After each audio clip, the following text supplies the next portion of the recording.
If there's one game that stands out from the rest released on the Famicom in 1985, it would have to be Portopia Renzoku Satsujin Jinken.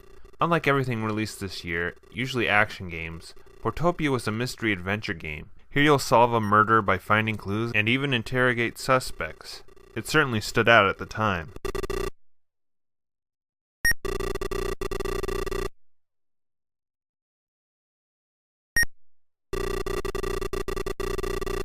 Originally released on the NEC PC 6001 in 1983, it ended up being a very popular game, ported to many home computers and eventually its most popular port, the Famicom.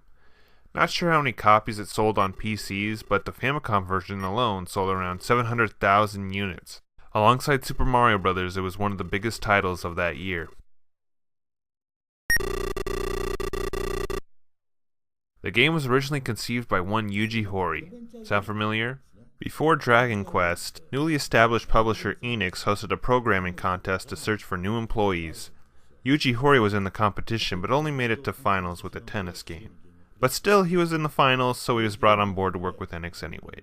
A few months later, Horii would produce Portopia Renzoku Satsujin Jinken, translated as the Portopia Serial Murder Case.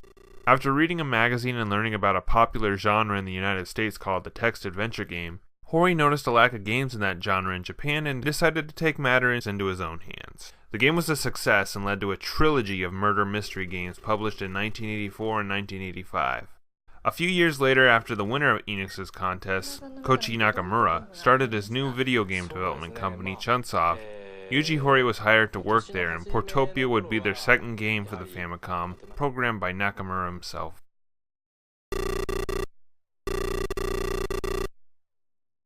The original Portopia originally had a line to type commands in. However, the Famicom, being a system with no keyboard, simplified things. It's a lot more easier than guessing what commands work and which ones don't. One thing Portopia was praised for was its first-person graphics, non-linear gameplay, great writing, and having actual conversations with characters, and plot twists. Sadly, that means spoiling everyone with the story, so skip here if you don't want to be spoiled. But anyways. Gyaozu Yakamura, a president of a bank company and known for shady business deals, has been murdered in his own mansion found by his secretary, Fumi. You play the detective of the case, simply known as Boss, by your partner Yasu, who pretty much does all the hard work for you and tells you the situation of things.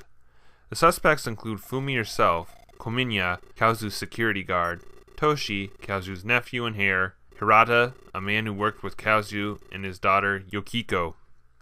The game actually takes place around the real-life city of Kobe, with many real-life locations referenced like Kyoto and Samoto, but yet Portopia itself is never mentioned. What is Portopia? Strangely, a hotel in Kobe. You don't go to it at all, which is a very strange choice for a name. Also, there's an artificial island in Kobe called Port Island, which finished its construction in 1981, and when it was finished, it opened with an exhibit called Portopia 81. So maybe the name was fresh in Horii's head at the time? Anyways, your first suspect, Toshi, seemed to be the most obvious choice, but it's eventually learned he was involved with a drug dealing scheme at the time, so he's out of the question. But out of all the suspects you have, Hirata is nowhere to be found. After questioning Yukiko, she'll tell you that he's at Yamitaba Peak in Kyoto. Go there and... oh. So his disappearance understood, you're out of leads again. Until you go to a bar and figure out Kyozu had a relationship with a man named Kawamura, who was good friends with a stripper named Okoi. After getting information of his location, you head there just to find him murdered, everyone dying left and right. After telling Okoi the bad news, she mentioned how Kyozu was in a swindle with Kawamura called Sawaki Industries. Sawaki, interestingly, being the surname of Fumi, who is once gone when you try to question her.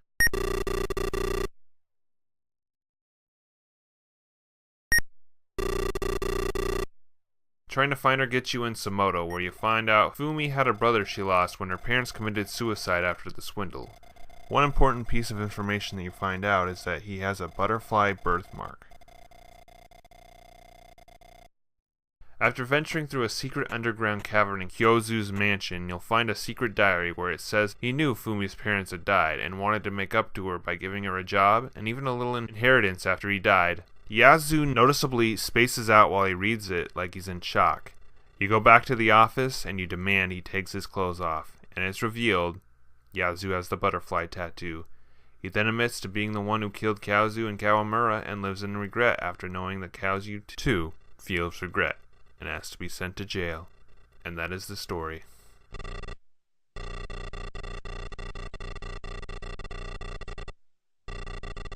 I think one of the best things is that this game actually gives a bit of foreshadowing, as Yasu will try to end the case early after the discovery of Harada and Kawamura. And that's the full story of Portopia, and for 1983 video game standards, it's great!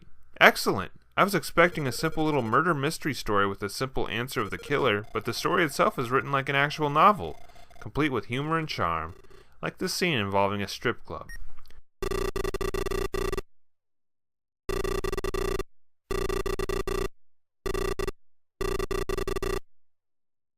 A special thank you goes to DVD Translations for translating the game in English. You did a really good job, guys. So now that the story's out of the way, we can complain about the gameplay. I'm not saying the gameplay is bad, but definitely a little outdated. Like needing all these options of commands. To be honest, it can feel a little too much. Kinda reminds me of another Yuji Horii game, one involving going into the menu to use the stairs option to go down the stairs. One example is using the phone. Here you actually have to dial the numbers one by one, meaning you gotta write the numbers down to remember them. It would probably involve a lot less programming if they were just simple numbers you selected at the phone option, but you can actually get some Easter egg bonus dialogue if you dial the right number.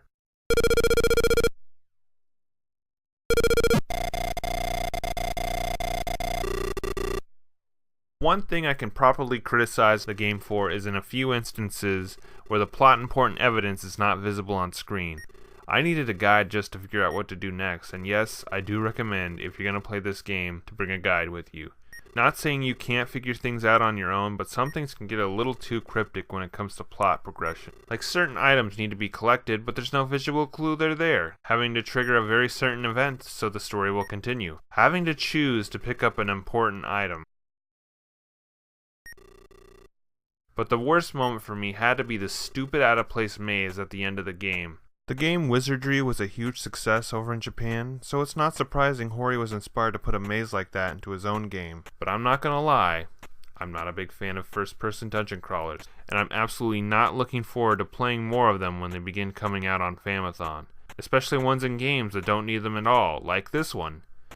But having finally experienced Portopia, I actually had a fun time uncovering the story, and I can't wait for more adventure games to play on the Famicom. Sadly, not all of them are translated, so oh well. But here's hoping they'll exceed in places Portopia didn't.